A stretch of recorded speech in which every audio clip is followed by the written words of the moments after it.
Grimm's Complete Fairy Tales, The Brothers Grimm. Rapunzel. There were once a man and a woman who had long in vain wished for a child. At length, the woman hoped that God was about to grant her desire. These people, who had a little window at the back of their house from which a splendid garden could be seen, which was full of the most beautiful flowers and herbs. It was, however, surrounded by a high wall, and no one dared to go into it because it belonged to an enchantress named Dame Gothel, who had great power and was dreaded by all the world. One day, the woman was standing by the window and looking down into the garden, when she saw a bed which was planted with the most beautiful rampion, otherwise known as Rapunzel. And it looked so fresh and green that she longed for it, and had the greatest desire to eat some. This desire increased every day, and as she knew that she could not get any of it, she quite pined away, and looked pale and miserable. Then her husband was alarmed, and asked, "What ails you, dear wife?" "Ah," she replied, "if I can't get some of the rampion, which is in the garden behind our house, I shall die." The man, who loved her, thought, "Sooner than let your wife die, bring her some of the rampion yourself, let it cost you what it will." In the twilight of the evening, he clambered down over the wall into the garden of the enchantress, hastily clutched a handful of rampion, and took it to his wife. She at once made herself a salad of it, and ate it with much delight. She, however, liked it so much, so very much, that the next day she longed for it 3 times as much more.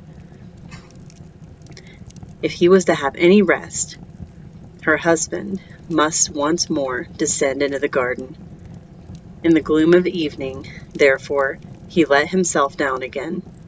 But when he had clambered down the wall, he was terribly afraid, for he saw the enchantress standing before him. "How can you dare," she said with an angry look, "to descend into my garden and steal my rampion like a thief? You shall suffer for it." "Ah," answered he, "let mercy take the place of justice. I only made up my mind to do it out of necessity.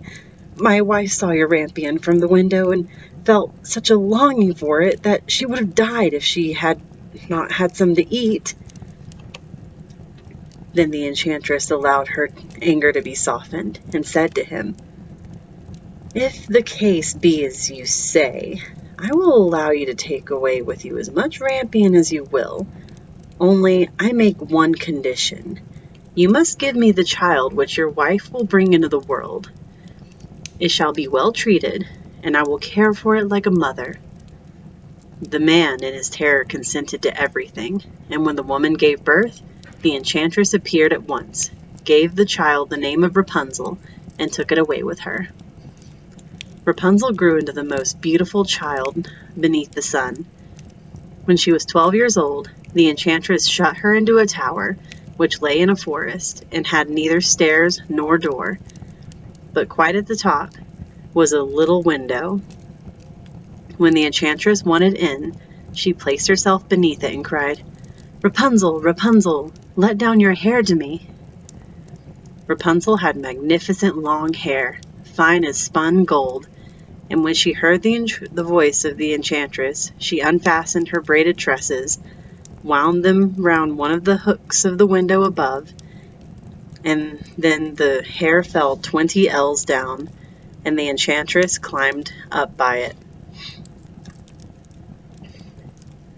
After a year or two, it came to pass that the king's son rode through the forest and went by the tower. Then he heard a song which was so charming that he stood still and listened. This was Rapunzel, who in her solitude passed her time in letting her sweet voice resound.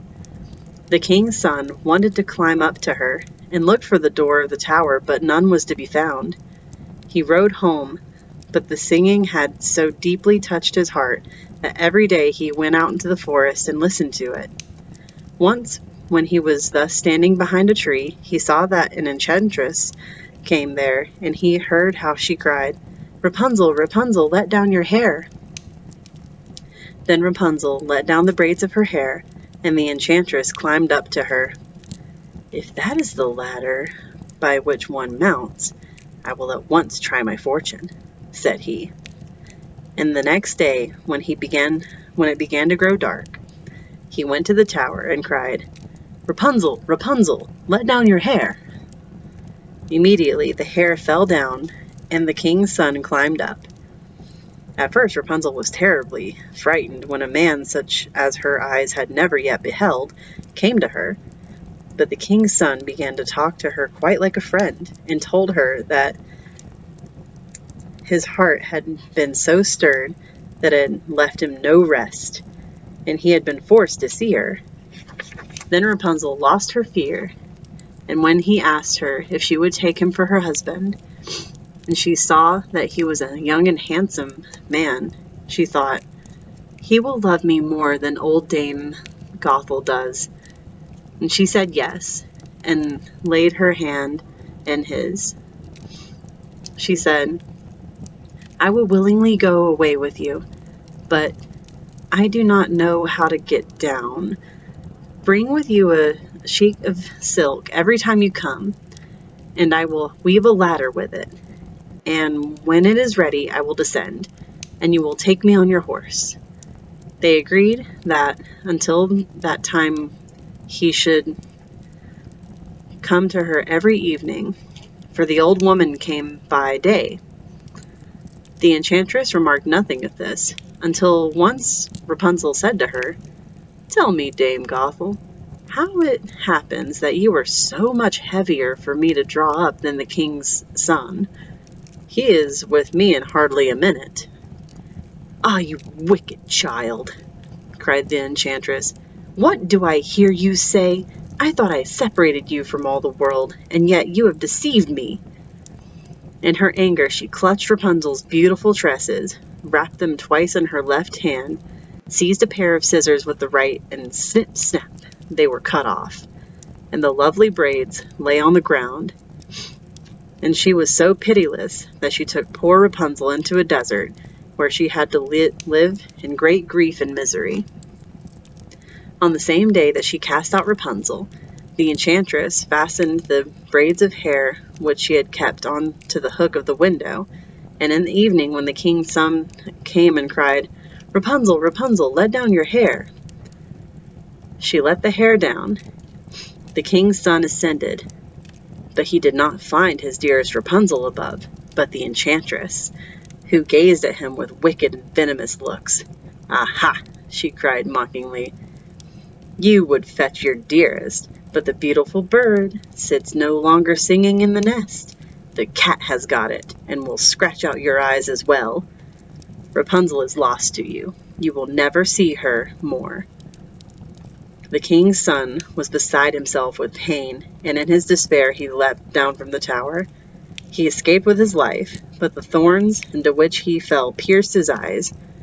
Then he wandered quite blind about the forest, ate nothing but roots and berries, and did nothing but lament and weep over the loss of his dearest wife. Thus he roamed about in misery for some years, and at length came to the desert where Rapunzel, with the twins to which she had given birth, a boy and a girl, lived in wretchedness. He heard a voice, and it seemed so familiar to him that he went towards it. And when he approached, Rapunzel knew him and embraced him and wept. 2 of her tears wetted his eyes, and they grew clear again, and he could see with them as before. He led her to his kingdom, where he was joyfully received, and they lived for a long time afterwards, happily and contented.